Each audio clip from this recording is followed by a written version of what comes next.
The sirens died the moment the ambulance swung into the bay, leaving only the rattle of the engine and the cold. Chicago winter pressed against the open doors, a thin, wet chill that slid under jackets and gloves. Fluorescent lights washed the concrete in a flat, buzzing white. Blood made it shine. Riley Hart jumped down first.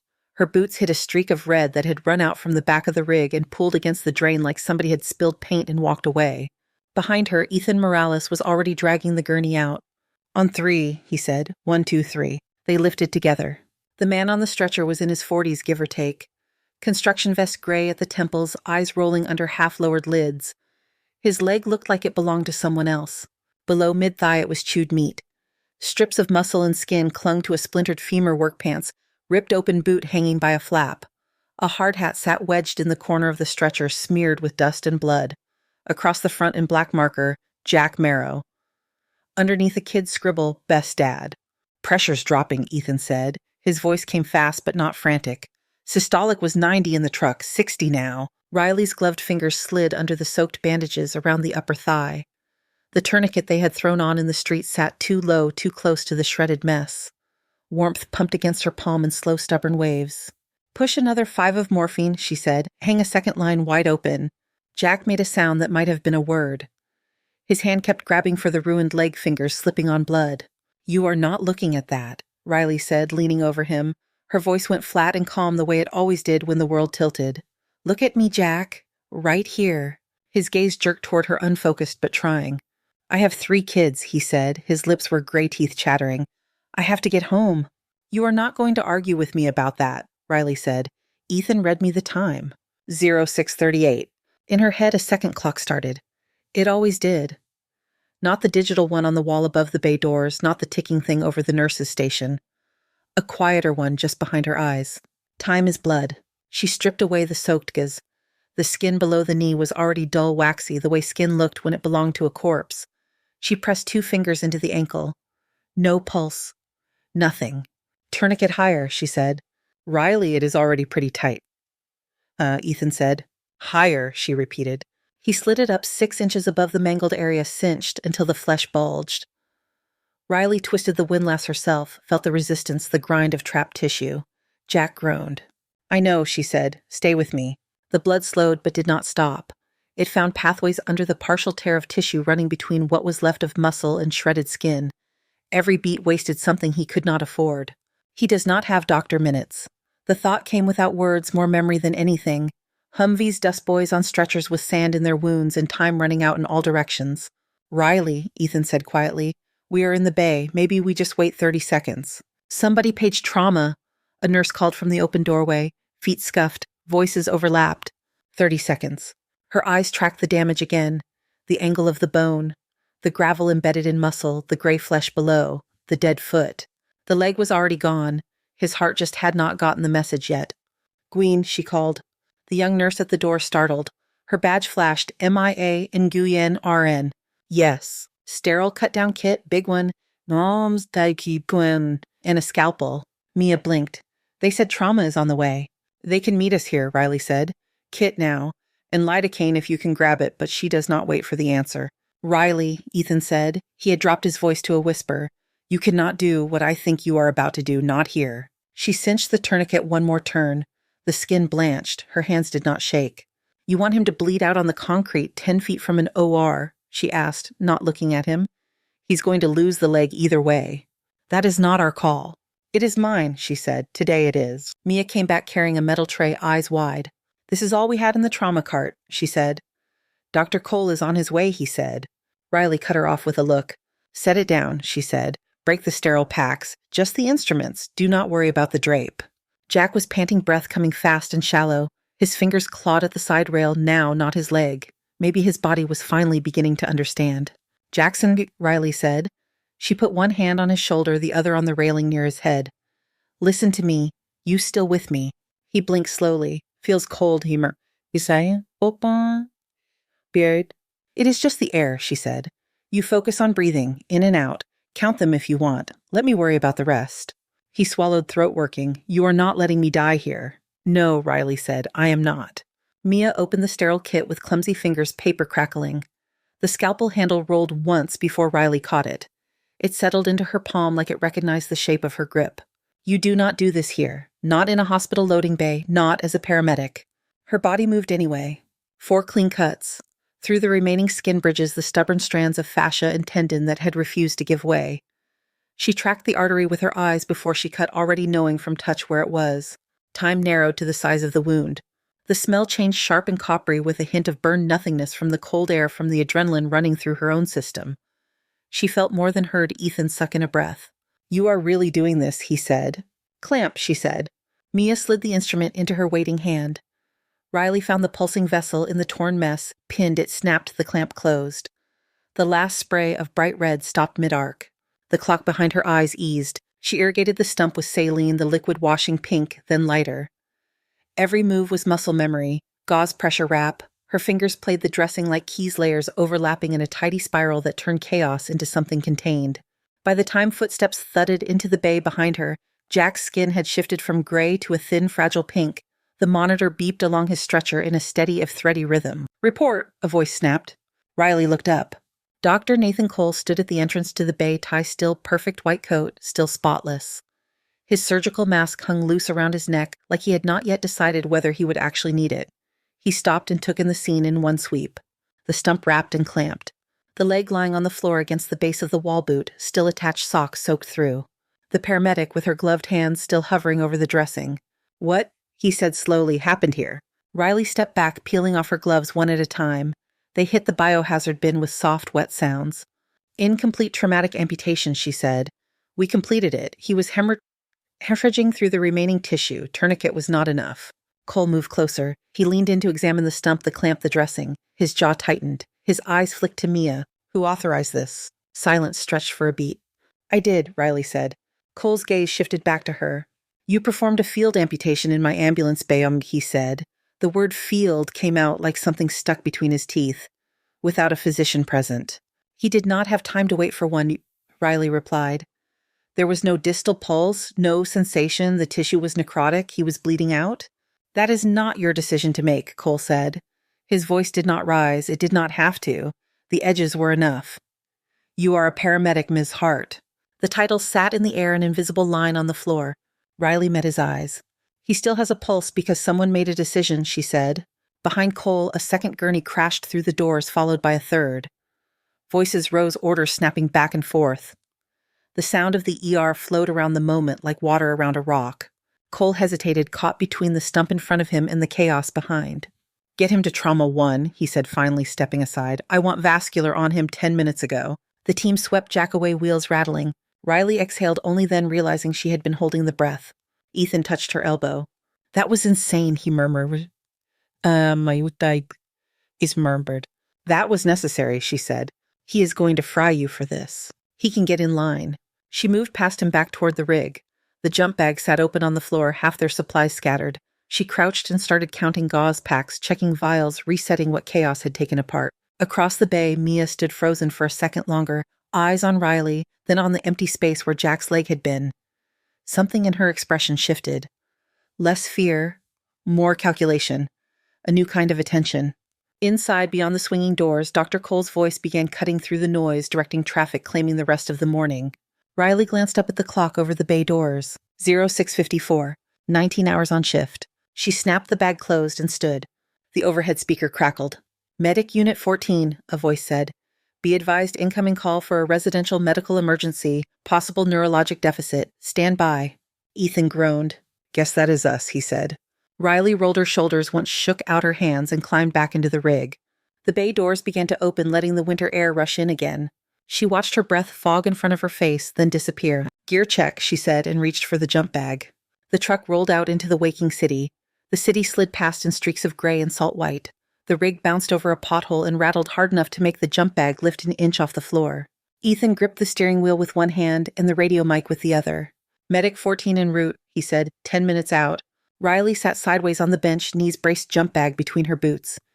She checked the airway kit again, even though she knew everything was there. Laryngoscope tubes, extra blades. The plastic clicked softly as she snapped the case shut.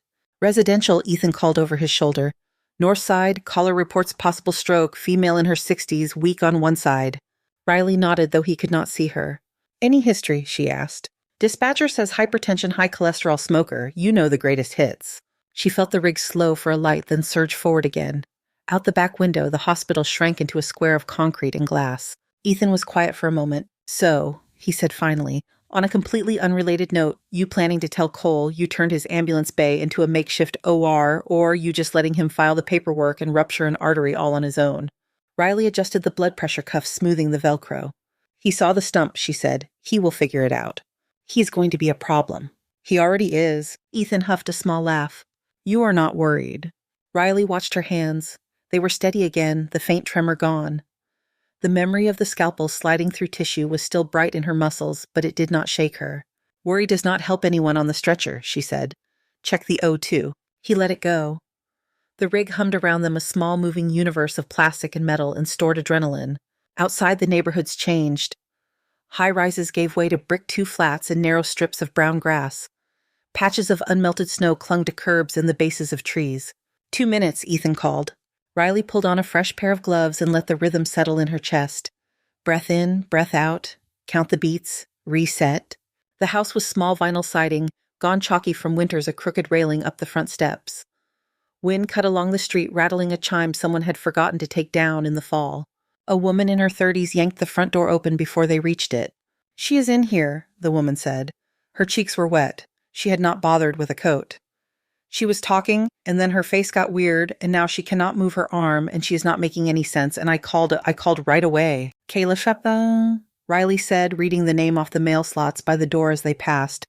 I need you to breathe. Show me where your mom is. The living room smelled like old coffee and lemon cleaner.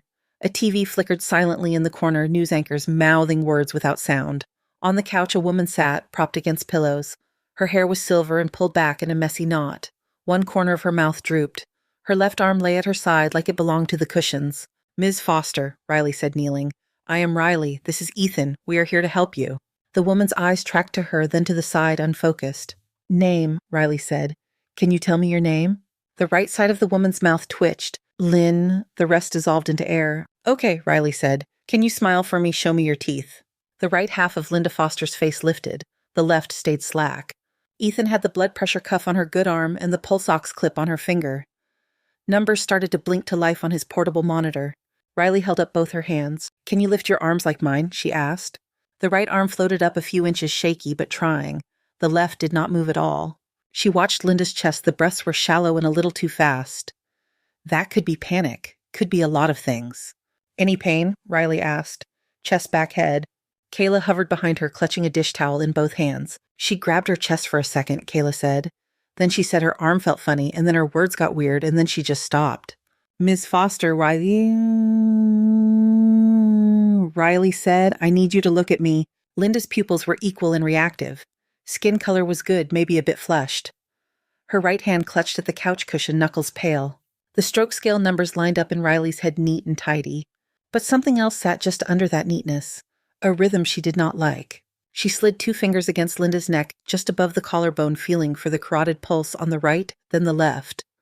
On the right, it was strong. On the left, it fluttered softer. Do you have any pain in your back? Riley asked again, slower.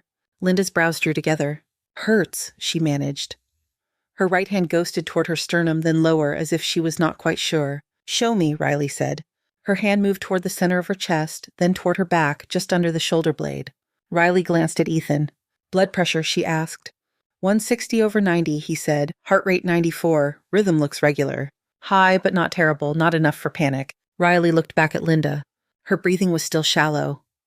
Not the labored drag of lungs filling with fluid. Something tighter, like her body was trying not to move more than it had to. She knew this pattern, not from classrooms, from dirt roads and the insides of burning vehicles. Ethan, she said, grab the ultrasound. He paused. We are calling her in as a stroke, right? Grab the ultrasound, she repeated. He went. Kayla watched confusion. Edging out the fear. What is happening? She asked. They said on the phone it sounded like a stroke. It does, Riley said. But I want to check something else too. Is that bad? It is information, Riley said. Ethan brought in the portable unit screen already flickering on.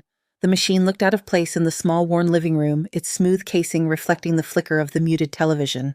Riley lifted Linda's shirt enough to expose the upper abdomen and lower chest. The older woman shivered at the touch of gel. Cold, Linda muttered. I know, Riley said. I'm sorry. You're doing great. She set the probe just left of the sternum and angled up. The familiar gray and black of soft tissue and moving fluid bloomed onto the screen. She adjusted the depth and gain tuned out the rustle behind her as Kayla sucked in a breath. There, Ethan said quietly, leaning over her shoulder. The aorta widened on the screen a dark circle with a brighter ring. A thin, fluttering line hung inside it where no line should be. Riley traced it lightly with one finger. Flap, she said, ascending. She felt Kayla's hand land on the back of the couch behind her. Is that her heart? Kayla asked. The big vessel that carries blood from her heart, Riley said. Part of the wall is starting to tear. The words made Kayla sway. Riley saw it in the corner of her eye. Sit down, Riley said without looking away from the screen. You are okay. Ethan, call it in. He was already lifting the radio. Base, this is Medic 14, he said. He said, requesting divert priority 1 to Lakeshore Regional. 62-year-old female acute neurologic deficit, but we have ultrasound evidence of an ascending aortic dissection. Blood pressure currently 160/90. We need CT and trauma surgery on standby. The line crackled. Medic 14 confirmed dissection, the dispatcher said. Confirmed, Ethan said. Portable ultrasound clear flap visualized in ascending aorta. Riley wiped the gel away and pulled Linda's shirt back down. Ms. Foster, she said, you are not having a stroke. It is your aorta. We are going to move you right now, okay? I need you to stay as still as you can. Am I dying? Linda asked. Her voice was clearer than before, fear sharpening it. Not if I can help it, Riley said. They moved fast. Ethan and Riley lifted Linda to the stretcher while Kayla hovered wringing the dish towel. Riley hung a bag of fluids but pinched the roller clamp tight. Too much volume would push the tear wider. Too little pressure and the brain would lose its supply. On the ride in the city, blurred again this time, framed by the windows of the back doors. Riley kept one hand lightly on Linda's arm, feeling the trembling under the skin, the pulse in the radial artery. With the other hand, she adjusted the blood pressure cuff, watching the numbers. How are we doing? Ethan called. Keeping her at 140, Riley said. That is where she lives until they get in there. Linda's eyes flickered open. My daughter, she whispered. She is behind us, Riley said. She will be right there when we arrive. Do not let me die. Riley met her gaze. I am not in the habit of that, she said. The rig rocked around a corner. The overhead lights hummed. The monitor beeped its steady mechanical heartbeat. Riley felt the old clock tick behind her eyes. She thought of the boys on stretchers in a country of dust of chests opened on tailgates, with nothing but headlamps and stubbornness. Of how many times she had watched pressure drop while help stayed too far away. This time help was 3 minutes down the road. Lakeshore's ambulance bay was busier by the time they backed in.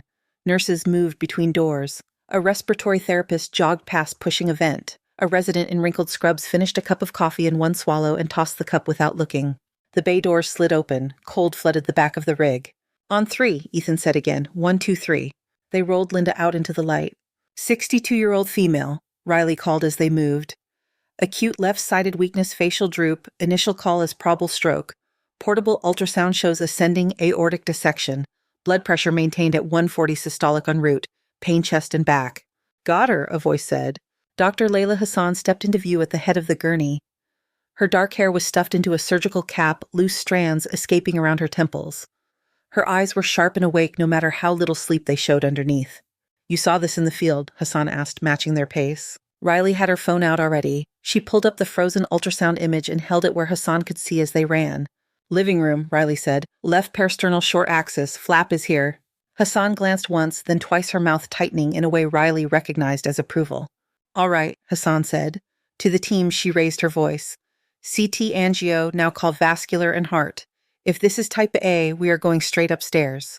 They disappeared through the trauma doors in a flurry of movement and fabric. Riley stopped just past the threshold, breath fogging in the warmer air. She peeled off her gloves and threw them away. Mia stood near the wall clipboard, hugged to her chest. She had watched the handoff in silence.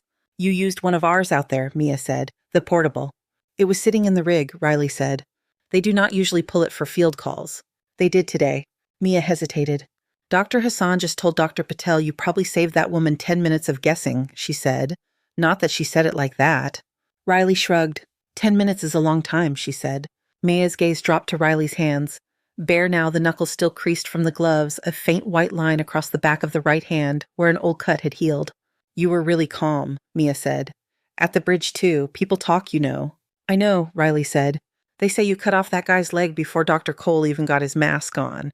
Riley looked past her through the small rectangle of glass in the trauma bay doors, where figures moved around Linda's gurney. What they say is their business, she said. Mia studied her for another second. There was less suspicion in her face now, more curiosity, a hint of respect. Break room coffee is terrible, Mia said. If you want some anyway, I'm heading that way. I have to reset the truck, Riley said. Then maybe. Mia nodded and left. Riley turned toward the exit to the bay again. The rig sat where they had left it, engine ticking softly as it cooled.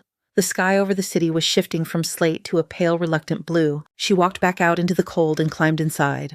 The equipment waited quiet and ready under her hands. The next few runs blurred into each other, a shortness of breath that turned out to be a panic attack, a drunk who fell on the ice and swore someone pushed him, a diabetic whose sugar had gone so low his wife found him staring at the ceiling, smiling at nothing. Each time they rolled back into Lakeshore, the sky was a little brighter. The night shift thinned. Day shifts started to appear, hair damp, coffee in hand. Riley had just finished restocking the airway kit when every radio in the bay crackled at once. All units stand by for mass casualty incident, the dispatcher said. Her voice had lost its casual rhythm. Reports of structural failure on Interstate 94 overpass, multiple vehicles involved, unknown number of injured. Ethan glanced at Riley. His hand paused on the handle of the drug box. That does not sound like a fender bender, he said. The dispatcher continued faster now. Engine companies en route. Medic units 269 and 14 respond to I-94 southbound at Belmont Overpass. Repeat, all available units respond. Traffic control requested. Riley was already moving. Jump bag, she said. Trauma shears extra tourniquets. Throw in the pelvic binder. They climbed into the cab. Ethan hit the lights before the doors had fully shut. The siren wound up a long rising wail that cut through the morning traffic noise. As they pulled out, Riley felt that other quiet clock inside her wind itself tighter. The closer they got to the overpass, the thicker the traffic became. Cars sat skewed at odd angles on the shoulder. People stood outside their vehicles staring ahead. A light dust of concrete hung in the air, turning the cold into something chalky. Ethan had to nose the rig between two trucks to clear the last stretch. When they rounded the final bend, the scene opened up. Part of the overpass had dropped like a heel through glass. A chunk of concrete and rebar rested on the lanes below, crushing the back half of a sedan and the front of a pickup. Other cars had swerved and smashed into the guardrails or each other. Smoke curled from one engine compartment, thick and oily. Screams carried over the sound of sirens. There was no pattern to them yet. "4th unit on scene," Ethan said into the radio, approaching from the northbound side. "Copy 14, the dispatcher replied. "Command post is Engine 3, located on the west shoulder." Riley opened her door before the rig had fully stopped. Cold air hit her face, along with the smell of burned rubber gasoline and dust. For a moment, everything came at her at once. The shouts, the blinking hazards, the jagged edges of the broken overpass looming overhead. Then the noise pulled back. It always did. The edges softened. What was left were details. There a man walking, yelling into a phone with blood on his forehead. Talking was good. He could wait. There a woman slumped over an airbag glass, glittering on her hair. No movement. Check soon. There a minivan with the back end crumpled and the front winked in a child's seat, just visible through the spiderweb of shattered glass. The world sorted itself into zones, whether anyone wanted it to or not. "Ethan," she said. He was at her shoulder, the jump bag over one arm. "Take the blue sedan near the median," she said. "Driver's moving. See if he's stable enough to wait. Tag him yellow if he is." "And you?" he asked. "Under the overpass." She jogged toward the worst of it boots, slipping on loose gravel. A firefighter in turnout gear met her halfway. "You incident command," she asked.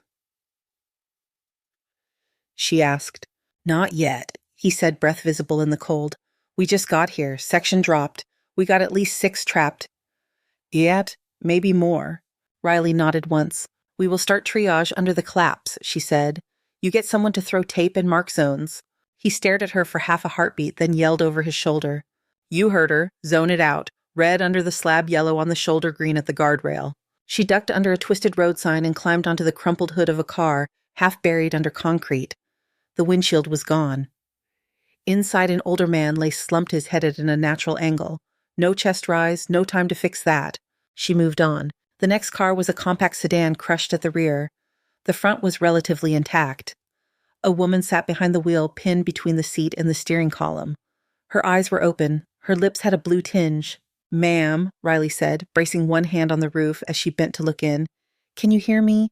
The woman's eyes shifted to her. "Hard to breathe," she gasped. Riley glanced at the steering wheel jammed into the woman's chest. Each breath barely lifted her ribs. The left side lagged behind the right.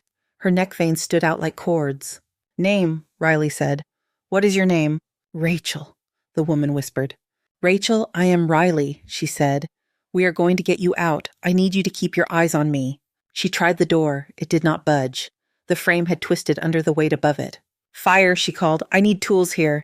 A firefighter stumbled up with a Halligan bar and a set of smaller hand spreaders. "Jaws are on another car," he said. "We have to wait." "She does not have time to wait," Riley said. "Give me that." She jammed the Halligan into the seam where the door met the frame and put her shoulder into it. Metal groaned and gave an inch. The firefighter added his weight. Together, they pried the door open just enough for the smaller spreader. As he worked the tool, Riley leaned in through the shattered side window. The air inside smelled like hot plastic and fear. Rachel's breaths were faster now, shallow and noisy. The left side of her chest barely moved. Riley pressed 2 fingers between the ribs under the collarbone, feeling the trapped air pushing outward against the lung. She knew this feeling. Without it, the rest would be a formality. "Tension pneumothorax," she said. "Get me a needle decompression kit, 14 gauge, now." The firefighter hesitated. "We are supposed to wait for EMS command," he said. "I am EMS, Riley, I said, "now." He ran. Riley looked into Rachel's face again. "Rachel," she said, "you are building pressure in your chest. I'm going to put a needle in to let it out. You will be able to breathe better, okay?" Rachel's eyes were wide. "A needle," she repeated, "in my chest." "Just a big straw," Riley said. "You do not have to like it. You just have to let me do it." Another set of boots pounded up. Mia appeared somehow, a jump bag over her shoulder, face pale under the helmet someone had shoved at her. "They sent me with extra supplies from the ED," she said, breathing hard. "What do you need?" "Needle kit," Riley said, 14 gauge. Mia dropped to her knees in the debris and rummaged through the bag. Her hands shook as she tore the plastic open and slapped the kit into Riley's palm.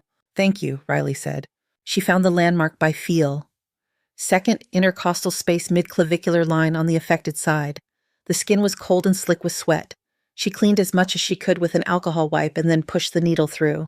There was a resistance, then a pop as the tip slid into the pleural space. A hiss of air rushed out high and thin. Rachel sucked in a breath, this one fuller, her chest rising more evenly. "Oh," she said, voice trembling. "Oh, God. Better me," Riley said. Rachel nodded, a tiny movement against the pinned headrest. The firefighters finally pried the steering column away. Someone moved in with a backboard. Riley stepped aside just enough for them to work, keeping her eyes on the needle to make sure it stayed where it needed to be. From somewhere behind her, a voice shouted, "Kid in the minivan, not breathing." The words snapped across the scene, cutting through the layered noise. Riley looked at Mia. "Stay with her," she said. "If she says she cannot breathe again, you yell." "Where are you going?" Mia asked. "Minivan," Riley said. She climbed over twisted metal and glass toward the vehicle crumpled near the concrete slab. The back half was smashed flat, almost to the rear wheels. The front was twisted but still accessible. Through the front passenger window, she saw a child seat. It was facing backward. A small shoe hung off the edge. She slid in feet first, glass crunching under her knees. The inside of the van smelled like spilled milk, old Cheerios, and the sharp tang of deployed airbags. The car seat straps cut across a tiny chest. The child could not have been older than 2. Brown curls stuck to a forehead dusted with gray powder. The little face was slack. The lips were a frightening shade of blue. "Come on," Riley murmured. Her hands moved without waiting for permission from the rest of her. She unbuckled the straps, lifted the child out, and laid her on the crumpled front seat. She tilted the small head back, opened the mouth. No obvious obstruction. She put 2 fingers to the side of the child's neck. A pulse fluttered there, too weak and too slow. "Need Ped's bag in the minivan," she shouted. "Now." She laced her fingers and placed them on the center of the tiny chest. The ribs felt fragile under her palms. 1, 2, 3, 4.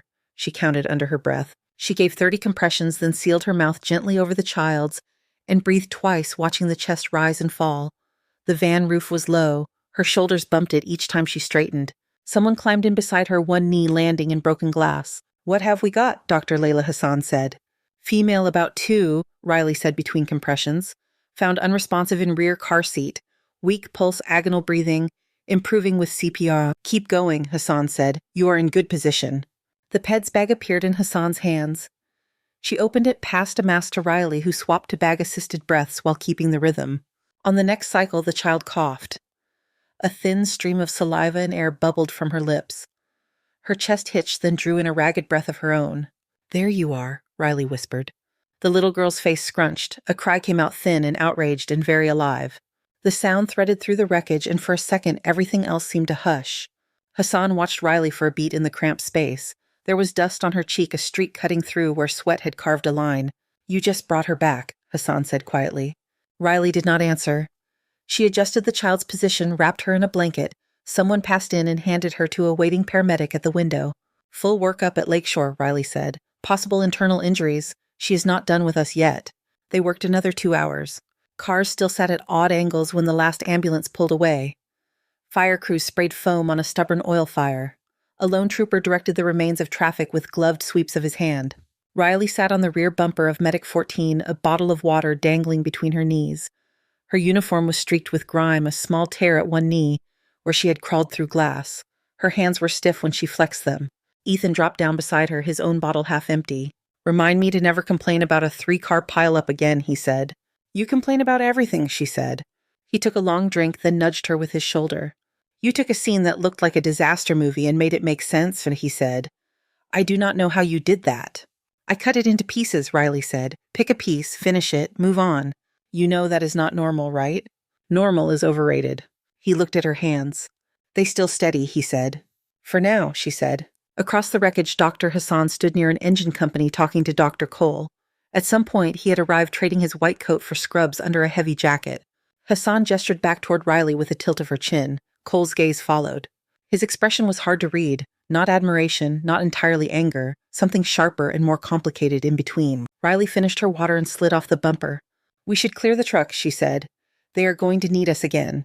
It was late afternoon by the time they rolled back into Lakeshore. The light coming through the high windows had gone golden, turning motes of dust into little drifting sparks. Riley had just started writing her incident report when Mia appeared at the doorway of the cramped medic office. "Hey," Mia said. "Got a minute?" Riley capped her pen. "Depends," she said. "You bringing coffee?" "No," Mia said. "But I am bringing a message, the Marine you brought in this morning, from the training accident on the base. He woke up. He is asking for you." Riley leaned back in the chair. "Lots of people asked for the person who held pressure on them," she said. Mia shook her head. "He says he knows you," she said. "Said your voice sounded familiar. Got pretty worked up when Dr. Cole said it was probably the meds. He would not let it go." Riley looked at the half-finished report in front of her. Words blurred for a second. "Which room?" she asked. "ICU bed 4, Mia said. "You do not have to go." "I will go," Riley. "Yeah, Ryland?" The ICU was quieter than the rest of the hospital. The beeps here were softer, spaced further apart. The air smelled like antiseptic and warmed plastic. Room 4 sat near the end of the hall. A television murmured softly inside. The sound turned low.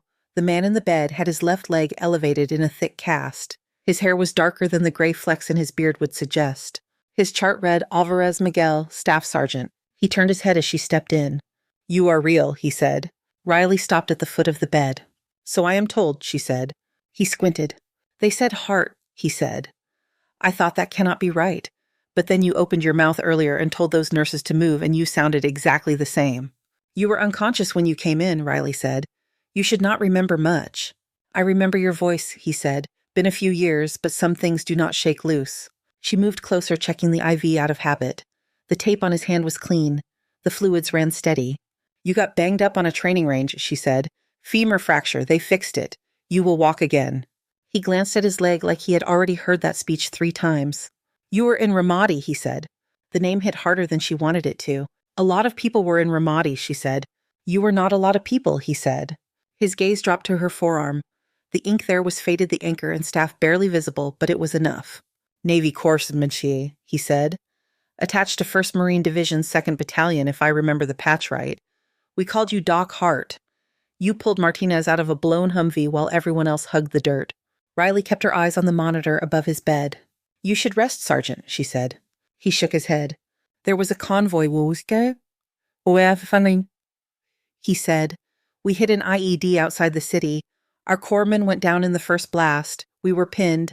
Then this little Navy doc shows up in a different Humvee and acts like nobody told her she is not bulletproof." "Memory is a funny thing," Riley said, her voice flat. "You spoke Arabic to the locals, Ma," he said, "and Spanish to Martinez. You told him he was not allowed to die. You told all of us that. You stayed with that little girl in the street for 30 minutes while rounds were still popping around us." Her hand tightened on the railing. "She did not make it," Riley said. I know, he said. You never stopped working on her. He watched her face, saw the small change in her jaw. You disappeared after that deployment, he said. We tried to find you. Martinez wanted to put you in for something big. Nobody could tell us where you went. I got out, Riley said. Why? He asked. She did not answer. Instead, she checked the numbers on his monitor again. Heart rate steady. Oxygen good. Does anyone here know, he asked, that you were over there, that you did all that? It is not relevant, she said. It is relevant to me, he said. I'm here because you knew what to do when everything went sideways. She moved toward the door. You are alive, she said. That is enough. At the threshold, his voice followed her. We counted, he said, 43. That is how many you kept breathing in 7 months. Martinez kept track, said somebody should. She paused with her hand on the frame. She did not turn around. Get some rest, Sergeant, she said. Out in the hallway, the light seemed a little too bright. The air felt thin. She made it 10 steps before she had to stop. She leaned against the wall, closed her eyes, and took a slow breath in. Then another. Behind the nurse's station, Dr. Cole stood with a chart in his hands. He had not meant to listen. He did anyway. He watched Riley for a long moment, then looked down at the name on the file. Alvarez Miguel. His thumb tapped once against the edge of the paper. The clock above the station read 16:23. Dr. Cole left the nurse's station with the chart still in his hand and a knot in his jaw. In his office, the blinds were half closed against the late afternoon light. Diplomas lined the wall, straight and even. An old photo sat on the shelf, him in an army dress uniform, a younger version of his face that had never known sand in its teeth. He set Alvarez's file on the desk and woke the computer. His fingers moved fast over the keyboard, tapping out a name he had heard twice and pretended not to react to. Hart Riley, A. The system thought about it for a moment, then opened a personnel file. It was thin. Employment history certifications, continuing education courses. Nothing about the 7 months Alvarez had mentioned. Nothing about Ramadi. Cole frowned and opened another window. This one needed a different login. He hesitated, then entered it. Military records were never complete, not in civilian systems, but sometimes enough floated through to make a picture. Her service record populated line by line. Navy hospital corpsman, 2 deployments to Iraq, combat action ribbons, commendations with phrases like under fire and above and beyond. Farther down, a shorter line that made his eyes stop. Incident report, civilian casualty Ramadi 2007, cleared of wrongdoing. His jaw clenched. He clicked the link, but the scanned document stopped halfway through. The rest was redacted black bars where sentences had been. He sat back and stared at the screen. Out in the hallway, something beeped in a steady rhythm. The hospital kept breathing around him. The apartment fire call came an hour later. Riley and Ethan were halfway through a cup of break room coffee that tasted like burned dust when the overhead speaker crackled. Attention all personnel, the operator said. Incoming mass casualty from residential structure fire. Multiple burn victims and smoke inhalation. Estimated arrival 8 minutes. Prepare trauma bays 2 through 5. Ethan set his cup down. Back to it, he said. Riley had not really sat down. She moved before the announcement finished, dumping the coffee in the sink. The smell of it mixed with the faint tang of disinfectant and old food. In the ambulance bay, the cold had teeth again. Sirens echoed from blocks away, growing louder.